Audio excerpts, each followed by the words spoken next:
आणि बातम्या पाहूयात सविस्तर। द्रौपदी मुर्मू या देशाच्या नव्या राष्ट्रपती असणार आहेत। त्या 15व्या राष्ट्रपती म्हणून पद आणि गोपनीयतेची शपथ घेतील। राष्ट्रपती पदाच्या निवडणुकीत द्रौपदी मुर्मू यांनी यशवंत सिन्हा यांचा पराभव केला। द्रौपदी मुर्मू यांना 2161 मतं मिळाली। त्याचं मूल्य 5,77,777 इतकं आहे। तर यशवंत सिन्हा यांना 1058 मतं मिळाली। त्याचं मूल्य 2,61,062 इतकं आहे। मुर्मू यांच्या रूपानं पहिल्यांदाच आदिवासी समाजातील महिला राष्ट्रपतीपदी विराजमान होते। मुर्मू विजयी झाल्यानंतर त्यांच्या घराबाहेर एकच जल्लोष करण्यात आला। दरम्यान पंतप्रधान नरेंद्र मोदी आणि भाजपचे राष्ट्रीय अध्यक्ष JP नड्डा यांनी द्रौपदी मुर्मू यांची भेट घेऊन त्यांचं अभिनंदन केलं। द्रौपदी मुर्मू येत्या 25 जुलैला राष्ट्रपती पदाची शपथ घेतील।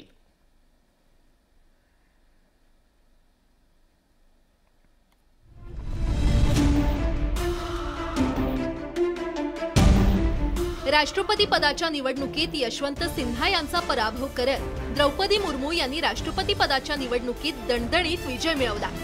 नगरपंचायतीच्या सदस्य ते देशाच्या राष्ट्रपती असा राजकीय प्रवास द्रौपदी मुर्मूंनी केलाय। ओडिशाच्या मयूरभंज जिल्ह्यातील बडीपोसी गावात द्रौपदी मुर्मू यांचा जन्म झाला। संथाल या आदिवासी जमातीचं प्रतिनिधित्व करणाऱ्या द्रौपदी मुर्मूंनी सुरुवातीच्या काळात शिक्षिका म्हणून काम केलं। त्यानंतर त्यांनी राजकारणात प्रवेश केला। 1997 मध्ये त्यांनी रायनगरपूर नगरपंचायतीची निवडणूक लढवली आणि त्या निवडून आल्या। पुढे 2000 मध्ये त्या भाजपच्या तिकिटावर पहिल्यांदा आमदार झाल्या।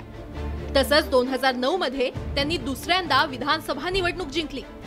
बिजू जनता दल आणि भाजप सरकारमध्ये त्यांनी वाणिज्य आणि वाहतूक मंत्री म्हणून काम केलं। तसंच मत्स्य विभागाचं मंत्रीपद देखील त्यांनी भूषवलं होतं। केंद्रात मोदी सरकार सत्तेवर आल्यानंतर 2015 मध्ये त्यांची झारखंडच्या राज्यपाल म्हणून नियुक्ती करण्यात आली होती। श्रीमती मुर्मू जी को मिले हैं इसमें 2161 वोट, जिनकी वैल्यू है 5,77,777 और सिन्हा जी को मिले हैं 1,058 वोट, जिनकी वैल्यू है 2,61,062। आदिवासी समाजाला देशाचं सर्वोच्च पद भूषवण्याची संधी मिळावी या उद्देशानं भाजपनं जाणीवपूर्वक द्रौपदी मुर्मूंना राष्ट्रपती पदाची उमेदवारी दिली होती।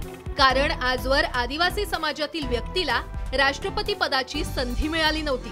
मात्र द्रौपदी मुर्मूंच्या रूपानं आदिवासी समाजातील महिलेला राष्ट्रपती होण्याचा मान मिळालाय।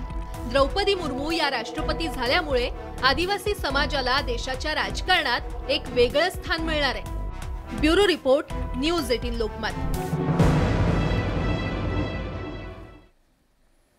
तिकडे सोनिया गांधी यांच्या ईडीच्या चौकशीनंतर आता राष्ट्रवादी काँग्रेसचे आणखीन एक ज्येष्ठ नेते ईडीच्या रडारवर आहेत। प्रफुल्ल पटेल यांच्या वरळीतल्या घरावर ईडीनं छापा घातला। इक्बाल मिर्ची प्रकरणी ईडीनं पटेल यांच्या सीजे हाऊस इथल्या घरावर छापा घातला। मलिक आणि देशमुख यांच्यानंतर राष्ट्रवादीचा आणखीन एक बडा नेता यामुळे ईडीच्या कचाट्यात सापडणार का याची चर्चा सुरू झाली। चर्चेत असलेली सीजे हाऊस ही इमारत ही आज पुन्हा एकदा चर्चेत आली आहे। ही चर्चेत असते कारण याच इमारतीच्या पहिल्या मजल्यावर आहे ईडीचं ऑफिस। ईडी अर्थात अंमलबजावणी संयुक्त संचालनालय आणि याच बिल्डिंगचे मालक आहेत प्रफुल्ल पटेल। प्रफुल्ल पटेल यांची ही कौटुंबिक कंपनीची इमारत आणि याच इमारतीमधले 4 फ्लोअर आज ईडीनं जप्त केलेले आहेत। म्हणजे भाडे करूनच घर मालकाची मालमत्ता जप्त करण्याची केस आज प्रकारे घडलेली आहे। आपल्याला माहिती की प्रफुल्ल पटेल हे राष्ट्रवादीचे अत्यंत प्रभावशाली नेते म्हणून ओळख आहे।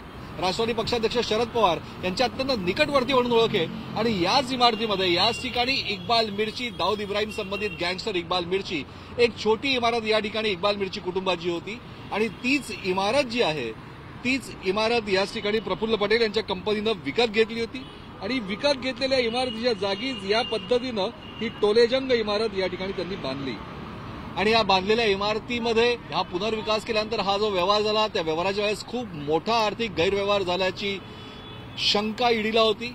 या पूर्ण प्रकरणाची चौकशी ईडीनं सुरू केली होती। 2019च्या ऑक्टोबर महिन्यामध्ये सलग 12 तास प्रफुल्ल पटेल यांची चौकशी सुद्धा ईडीनं केली होती।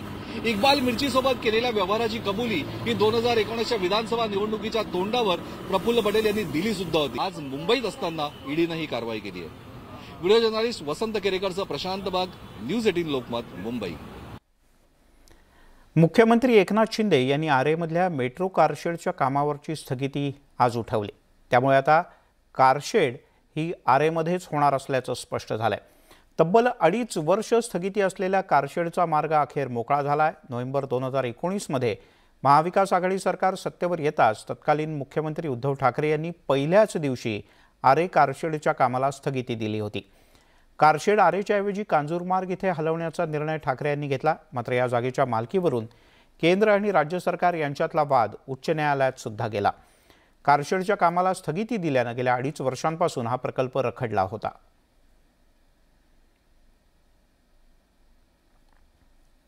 मेट्रिक टन एवढं कार्बन उत्सर्जन हे आपण याच्यामध्ये थांबवणार आहोत। ही मेट्रो एक दिवस उशीर करणं म्हणजे एकेका मुंबईकराला प्रदूषणाच्या माध्यमातून त्याचं आयुष्य कमी करणं आहे आणि या देशामध्ये सर्वोच्च न्यायालयापेक्षा मोठं कोणी नाही। दरम्यान आदित्य ठाकरे यांनी शिंदे फडणवीस सरकारनं आरेबद्दल घेतलेल्या निर्णयावर टीका केली आहे। आमच्यावर राग काढण्यासाठी आरे कारशेडला मुद्दामून परवानगी दिल्याचं त्यांनी म्हटलंय।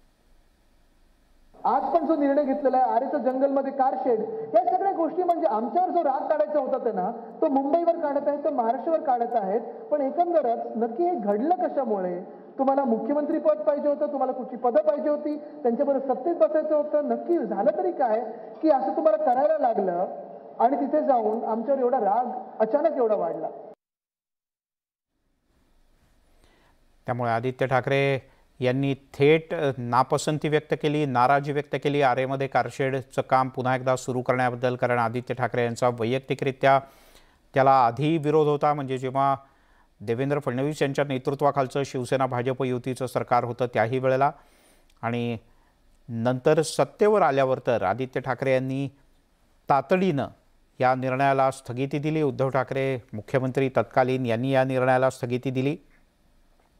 अर्थात हा वाद जेव्हा कोर्टात गेला की कारशेड मग कुठे, त्यावेळेला विक्रोळीचा विषय निघाला। पण हा सगळा विषय अजूनही न्यायालयाच्या अखत्यारीत आहे।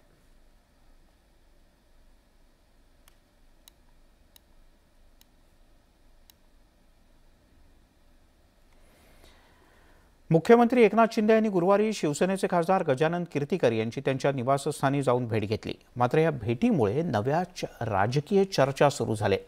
कीर्तिकर यांना आपलंसं करण्याचा प्रयत्न शिंदे गटाकडून केला जात नाही ना, अशी चर्चा सुरू झाली।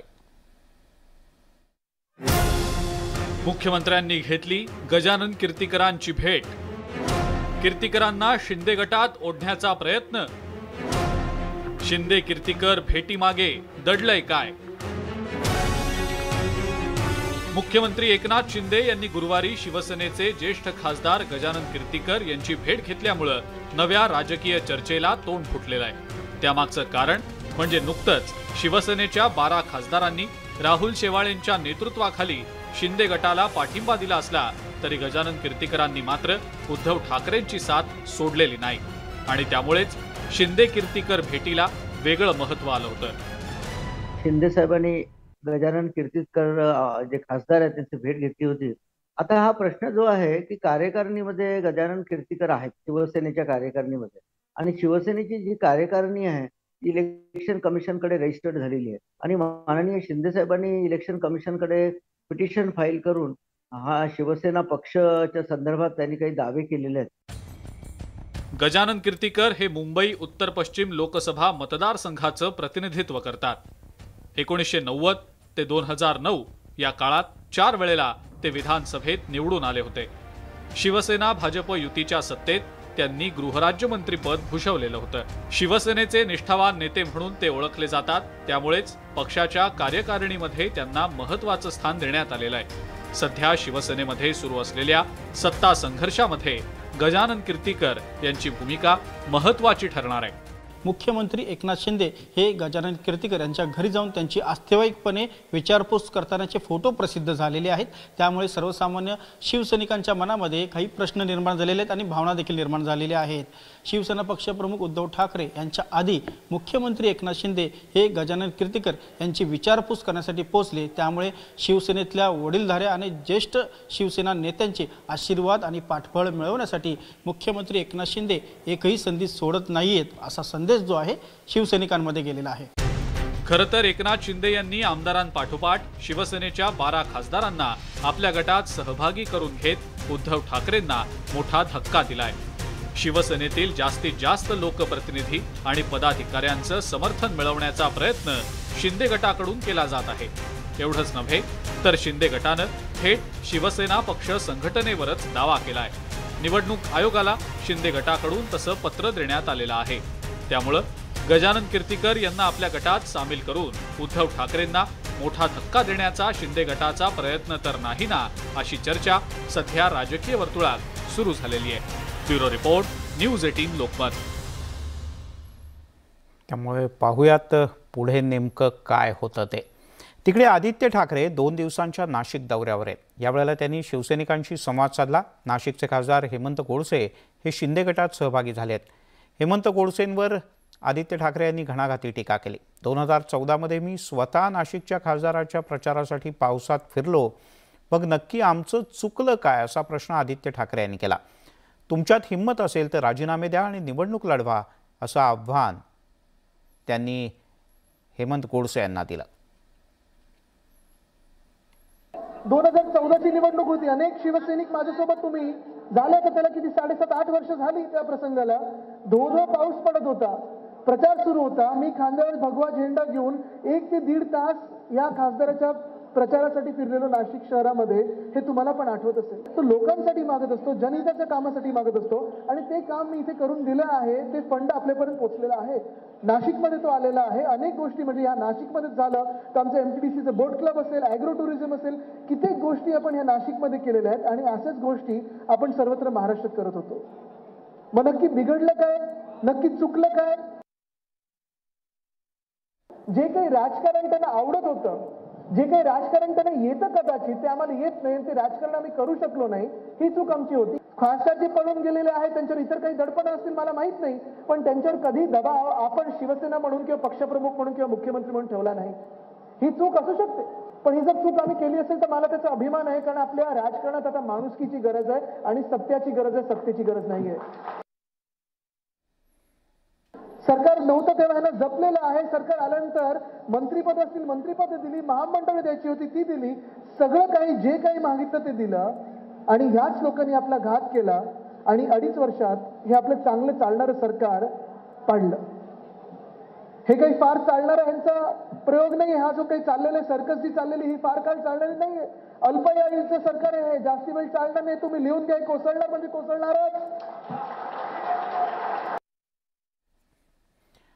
तिकडे काँग्रेसचे प्रदेशाध्यक्ष नाना पटोले यांच्यावर भाजपच्या नेत्या चित्रा वाघ यांनी केलेल्या आरोपांवर नाना पटोले यांनी न्यूज 18 लोकमतवर प्रतिक्रिया दिली।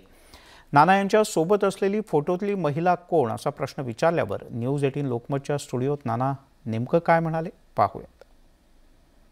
आरोप प्रत्यारोपाचं काम नाना पटोले कधी करत नाही, म्हणून मी न्यायव्यवस्थेचा मार्ग त्यामध्ये सांगितलेला आहे। हे काय असेल त्याला आमची लिगल सेलचे लोक त्याला चेक करतात आहेत आणि त्याच्यामुळे ती व्यक्ती कोण आहे तेही मला माहिती नाही, जे तुम्ही मला प्रश्न विचारला त्याच्यामुळे तर त्यांच्याकडूनच जेव्हा आमचं लिगल सेल ती सगळी माहिती घेईल तर ते कोण व्यक्ती माझ्या बाजूला बसली दाखवलेली आहे ते पण तेच पुढे आणतील। त्याच्यामुळे ही जी घटना झालेली आहे या घटनेचं माझं चरित्रहनन करण्याचं काम त्यांनी केलं असेल, ठीक आहे। कसं आहे की चर्चा आणि आरोप हे सफल व्यक्तीच्या मागं नेहमी लागलेली असते। आणि त्या पद्धतीची कृती झालेली आहे। निश्चितपणे आमची सफलता त्याच्यामध्ये पुढे येईल। राजकीय संस्कृती मला त्या विषयावर नाही, मी तुम्हाला त्याच्या पलीकडे जाऊन सांगतो की माझं फोन टेपिंग झाला, फेगासेच्या माध्यमातून ते झालं। तुमचं नाव काय ठेवलं? तुमचं नाव? माझं नाव अमजद खान ठेवलं गेलं होतं। तर त्याच्यामध्ये इतके दिवस माझा मोबाईल टेपिंग झालं असेल तर मी या लाईनचा असतो तर ते निश्चितपणे पुढे आलं असतं। बरोबर। म्हणून मला काही अनेक परीक्षाला पास व्हायची गरज नाही.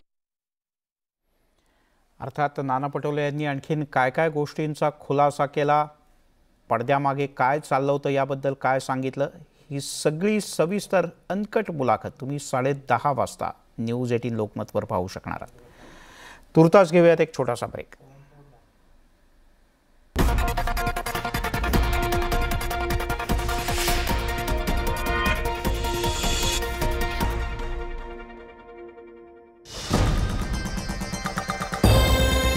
माझी नात झोपलेली असताना तिच्या पायावर वरून स्लॅब पडला. झोपडपट्टीमध्ये लोक कसं राहतात तसे आमच्या पोलीस लाईनची एवढी बेकार हालत आहे. अचानक स्लॅब कोसळला, तिच्यावरतीच पडला. खाकीला घर घर पहा संध्याकाळी 5 वाजता आणि रात्री 11 वाजता फक्त न्यूज 18 लोकमतवर. गृह इथं बैठक सुरू होतीये. या बैठकीकडे गोविंदाप्रेमी आणि गणेश भक्तांचं लक्ष लागलंय. या बैठकीत कायदा सुव्यवस्थेसह नियमावलीबाबत सरकार काय निर्णय घेणार हे पाहणं महत्त्वाचं ठरणार आहे.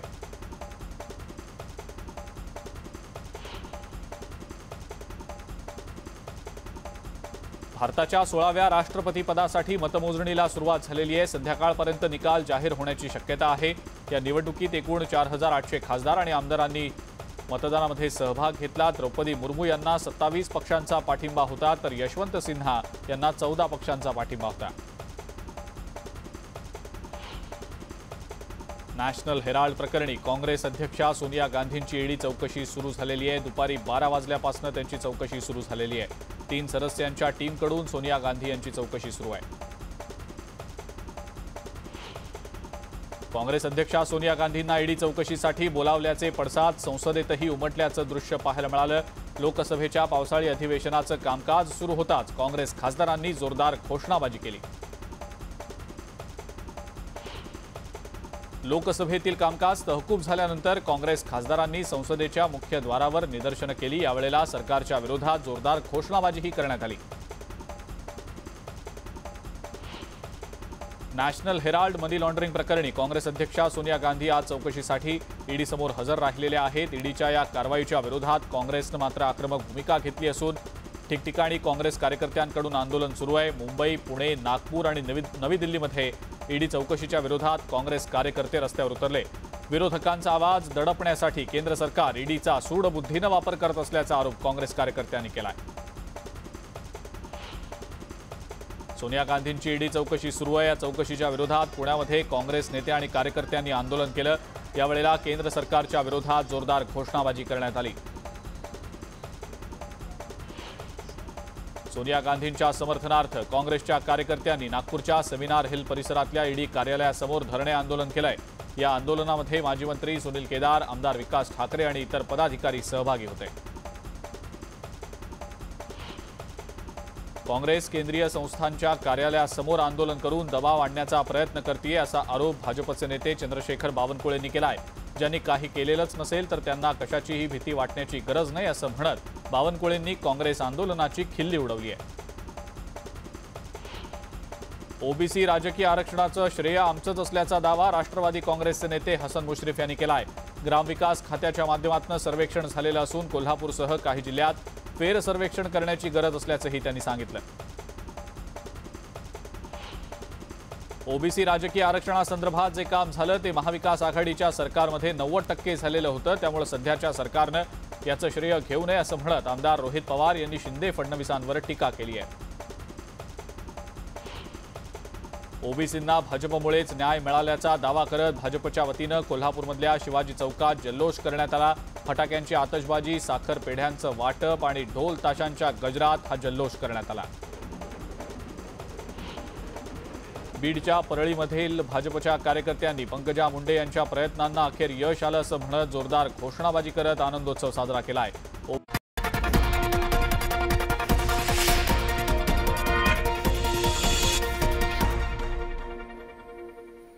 आपण पाहताय दिवसभराच्या बातम्या. बायको गेली माहेरी काम करी पितांबरी ही जाहिरात सगळ्यांनाच आठवते. मात्र बायको माहेरी गेल्यामुळे एक दारुडा थेट मोबाईलच्या टॉवरवर चढला आणि त्यानं शोले स्टाईल बिरुगिरी केली. मग काय, त्याला भलतं सलतं आश्वासन देऊन खालती उतरवलं। जो मजनू ने लैला के लिए किया था, रांझा ने हीर के लिए किया था, रोमियो ने जूलियट के लिए किया था। Suicide suicide.